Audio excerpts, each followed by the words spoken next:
சிறப்புறு மணியே செவ்வாய் தேவே குறைவில்லா தருவாய் குணமுடனே வாழ மங்கள செய்வாய் மலரடி போற்றி அங்காரகனே அவதிகள் நீக்கு. யூடியூப் நேயர்கள் அனைவருக்கும் அன்பான வணக்கம். இன்று நாம் காண உள்ளது மேஷ ராசிக்கு 5/9/2025 முதல் 30/9/2025 வரை எப்படி இருக்க போகிறது என்பதை காண உள்ளோம். மேஷராசி என்பர்களே, உங்கள் ராசிக்கு 5ஆம் இடத்துக்கு அதிபதியான சூரிய பகவான் 5ஆம் இடத்திலே ஆட்சி பலம் பெற்று அற்புதமான ஒரு நிலத்திலே அமர்ந்திருக்கிறார். இது ஒரு அற்புதமான ஒரு யோகம். மேலும் உங்கள் ராசிக்கு 11ஆம் இடத்துக்கு அதிபதியானவர் சனி பகவான் 11ஆம் இடத்திலே ஆட்சி பலம் பெற்று நிற்கிறார். இந்த சூரிய பகவான் சனி பகவானை பார்வையிடுகிறார். அதாவது பதவிக்குரிய கிரகம் பதவி ஸ்தானத்தை பார்க்கின்றார். இது ஒரு அற்புதமான ஒரு யோக நிலையை அள்ளி அள்ளி தரக்கூடியது. 11ஆம் இடம் என்பது பொதுவாக லாபஸ்தானம் என்று கூறுவார்கள். இந்த லாபஸ்தானத்திலே அமர்ந்திருக்கின்ற கிரகங்கள் என்னதான் இருந்தாலும் லாபத்தையே செய்யும். மேலும் 11ஆம் இடத்து ராகு அற்புதமான ஒரு யோகத்தையும் ஒரு அதிர்ஷ்டத்தையும் ஒரு புகழையும் ஒரு செல்வத்தையும் அள்ளி அள்ளி தர வல்லமை பெற்ற ஒரு கிரகமாக ஆகும். குருவை கூட நாம் தனக்காரகன் என்று தான் கூறுவோம். ஆனால் ராகு பகவானை நாம் யோகக்காரகன் என்று கூறுவது ஜோதிடத்திலே வழக்கம். அந்த வரிசையில் யோகாதிபதியான ராகு பகவானோட சூரியன் பார்வை உங்கள் ராசிக்கு 2 யோக கிரகங்கள். ஒன்று சூரிய பகவான் மேச ராசிக்கு, மற்றொன்று குரு பகவான். 5க்கும் 9க்கு அதிபதி இவர்கள். 9ஆம் இடத்துக்கு அதிபதியான குரு பகவானும் 5ஆம் இடத்துக்கு அதிபதியான சூரிய பகவான். இப்போது சூரிய பகவான் ஆட்சி பலம் பெற்று 11ஆம் இட லாபஸ்தானத்தை பார்ப்பதனால் பணம் பல வழியில் உங்கள் பையை நிரப்புகிற ஒரு காலம். கடன் சுமை தீர்ந்துவிடும். நீங்கள் எண்ணிய காரியம் அனைத்தும் ஈடேறும். வெற்றி மேல் வெற்றி தருகின்ற ஒரு காலகட்டமாக இந்த மேஷராசிக்கு அமைகிறது. மேலும் 11ஆம் இடத்தை சூரியன் பார்வையிடுவதனால் எதிரி தோற்று நீங்கள் வெற்றி பெறக்கூடிய ஒரு ஆற்றலை, தைரியத்தையும் வீரத்தையும் தருகின்ற ஒரு காலமாகவும் இது மேஷராசிக்கு அமைகிறது. மேலும் கொடுக்கல் வாங்கலில் இருந்த சிக்கல்கள் தீர்ந்து நல்ல ஒரு ஆரோக்கியத்தை கொடுக்கும். வெற்றிகள் குவிகின்ற ஒரு காலமாகவும், கல்வியில் நல்ல ஒரு மேன்மையும், தொழில்துறையில் பல லாபங்களை வருவதும், பல சாதனைகளை புரிவதும், இதுவரை பல லட்சங்களை செய்து நீங்கள் இப்போது பல கோடிகளை சம்பாதிக்கின்ற அளவுக்கு உங்களை உயர்த்து போகின்ற ஒரு காலமாகுது. அரசியல் துறையில் உள்ளவர்களுக்கு அற்புதமான ஒரு காலம். நீங்கள் தேடிக்கொண்டிருந்த பதவியோ, நீங்கள் எதிர்பார்த்திருந்த பதவி உங்களை சேரப்போகின்றது.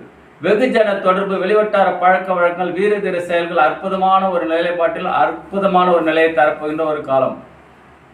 மேலும் உங்கள் ராசிக்கு பல கிரகங்கள் அனுகூலமாக உள்ளதனால் இது உங்களுக்கு சாதனை புரிகின்ற ஒரு காலமாக அமைகிறது. வெளிநாட்டில் சென்று வருவதற்கு நல்ல ஒரு ஏற்றம், உயர்கல்வி பயில்வதற்கு நல்ல ஒரு இணக்கம், வழக்குகள் வெற்றி பெற்று அதில் நீங்கள் வெற்றி மேல் வெற்றிகள் குவிக்கின்ற ஒரு காலம், எதிரி தோற்று நீங்கள் ஜெயிக்கின்ற ஒரு காலமும் வந்துவிட்டது. ஏனென்றால் உங்கள் ராசிக்கு 11ஆம் இடத்திலே சனி பகவானோடு ராகு அமர்ந்து அவரை சூரியன் பார்வையிடுவது நல்ல ஒரு காலமாக அமைகிறது. மேலும் உங்கள் ராசிக்கு 5ஆம் இடத்திலே அதிபதிகள் நல்ல ஒரு அனுகூலத்தை வாரி வாரி வழங்குவார்கள். இது ஒரு சிறப்பான ஒரு யோகம். மேலும் உங்கள் ராசிக்கு 7ஆம் இடத்தை குரு பகவான் பார்வையிடுகிறார். மேஷ ராசிக்கு 7ஆம் இடத்தை குரு பகவான் பார்வது திருமண தடை நீங்கும்.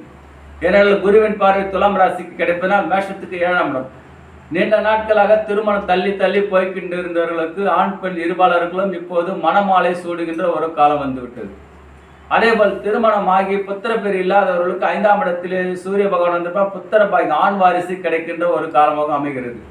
நீண்ட நாட்களாக நீங்கள் எந்த ஒரு வீடு வாங்க வேண்டுமா, அது பூர்வ புண்ணிய சொத்து தீர வேண்டுமா, இது அனைத்தும் ஒரு பேச்சுவார்த்தை மூலமாக தீர்ந்து உங்களுக்கு ஒரு நல்ல ஒரு சுமூகமான நிலைப்பாட்டை ஏற்படுத்துகின்ற காலம் இந்த மேஷ ராசிக்கு.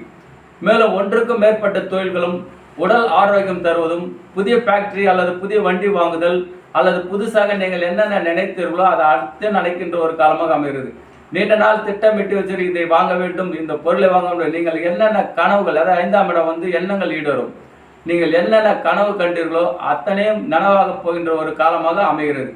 இதுவரை உங்களுக்கே தெரியாமல் ஏதோ பல குழப்பங்கள் இருந்து வந்த உங்களுக்கு குழப்பங்கள் நீங்கி நல்ல ஒரு மனநிலையும் தெளிவான ஒரு முன்னேற்றம் கிடைக்கும். பணம் பல வழியில் சரளமாக சேர்கின்ற ஒரு காலகட்டமாக அமைகிறது. சொன்ன சொல்லை காப்பாற்றுகின்ற ஒரு காலமும், கொடுக்கல் வாங்கலில் இருந்த சிக்கல்கள் தீர்ந்தும், உங்களுக்கு வெளிநாட்டில் இருந்து வர வேண்டிய பணமோ அல்லது வெளியூரில் இருந்து வர வேண்டிய பணமோ அல்லது வெளிமக்களிலிருந்து உங்களுக்கு சேர வேண்டிய பணம் சேரும். 5ஆம் இடத்தில் பூர்வ புண்ணிய ஸ்தானம் என்பதால் புத்திர வகையில் உங்கள் புத்தருக்கு நீங்கள் சுபகாரியங்கள் செய்யலாம். அவர்களுக்கு காது குத்தில் இதுபோல் ஃபங்க்ஷன் செய்யறதுக்கான வாய்ப்பு உண்டு. அவர்கள் பள்ளியில் சேர்ப்பது, அவர்களுக்காக காலேஜ் சேர்ப்பது, அவருக்காக நீங்கள் அவர்கள் சொத்து எழுதி வைப்பது, இப்படி இன்னும் பல செய்கின்ற ஒரு வாய்ப்பாக இந்த காலம் அமைகிறது. மேலும் லாபஸ்தானத்தில் பல கிரகங்கள் உட்கார்ந்திருப்பதும் உங்களுக்கு நல்ல ஒரு ஆரோக்கியத்தை கொடுக்கின்ற ஒரு காலமாகிறது. என்னதான் இருந்தாலும் அப்பப்போ உங்களுக்கு மன உளைச்சலை கொடுத்து கொண்டது எதிரிகள் இருக்கிற இடம் காணாமல் போயிடுவார்கள். அரசியல் நல்ல ஒரு பதவி வந்து சேரப்போகிறது. அரசாங்கத்தில் வெகுமதிகள் கிடைக்கப் போகிறது. கல்வியில் மேன்மை உண்டு. அரசாங்க பதவி எதிர்பார்த்து நல்ல ஒரு பதவியில் வந்து சென்று அமரப்போகின்ற ஒரு காலமாக அமைகிறது. புத்திர சந்தானமாக கிடைக்கும். திருமணம் நடக்கும். புதிய வாகனம் வாங்குகின்றவர்கள் வீடு கட்டி கிரக பிரவேசம் செய்கின்ற ஒரு காலமாக அமைகிறது. ஏனென்றால் 5ஆம் இடம் இல்லையா, வீடு கட்டி கிரக பிரவேசம் செய்கின்ற ஒரு காலமாக வருது. இன்னும் பல செய்து உங்களுக்கு வெற்றி மேல் வெற்றி வருகின்ற ஒரு காலமாக இருக்கிறது. நீண்ட நாட்களாக நீங்கள் பிரிந்த நண்பர்கள் ஒன்று சேர்கின்ற ஒரு காலம். உற்றார் உறவினர் உங்களோட வந்து அன்பு பாராட்டுவதும், மேலும் நீங்கள் என்னென்ன நினைத்தீர்களோ அத்தனை நடக்கின்ற ஒரு காலமாக தருகிறது. அன்பர்கள், மேஷராசி அன்பர்களே, இந்த 5ஆம் இடத்தில் உள்ள சூரிய பகவானும் 16ஆம் இடத்தில் உள்ள ராகுவும் சனி பகவானும் பொதுவாக ஒன்று சொல்வார்கள், சனி பகவான் நல்லது செய்ய மாட்டாரே, சனியை சூரியன் பார்க்கிறாரே என்று சொல்வார்கள். இதைத்தான் ஜோதிடத்தில் சொல்வார்கள், கெட்டவன் கிட்டிடும் ராஜயோகம் என்று கூறுவார்கள். அத்தனை சிறப்பு பெற்ற இந்த உங்களுக்கு 5, 11 லாபஸ்தானில் இருப்பதனால், குருவின் பார்வை உங்களுக்கு 7ஆம் இடத்தில் பதிவதனால் நல்ல ஒரு முன்னேற்றத்தையும் ஆதாயத்தையும் லாபத்தையும், குருவின் பார்வை 11ஆம் இடத்தில் கோடி புண்ணியம் என்று கூறுவார்கள். யூடியூப் நேர்களே, இந்த மேஷ ராசிக்கு வெற்றி மேல் வெற்றியும், புதிய வீடு கட்டுதலும், திருமணம் நடப்பதும், புத்திர பேர் கிடைப்பதும், வெளிநாடு சென்று வருவதும், அரசாங்க வேலை கிடைப்பதும், கடன் தீர்வதும், பணம் பல வகையில் கொட்டோ என்று கொட்டுவதும், தங்கம் போல ஜொலிக்கின்ற ஒரு காலம் வந்து விட்டது. யூடியூப் நேர்களே, இந்த வீடியோ பிடிச்சிருந்தா கமெண்ட் பண்ணுங்க, ஷேர் பண்ணுங்க. நன்றி.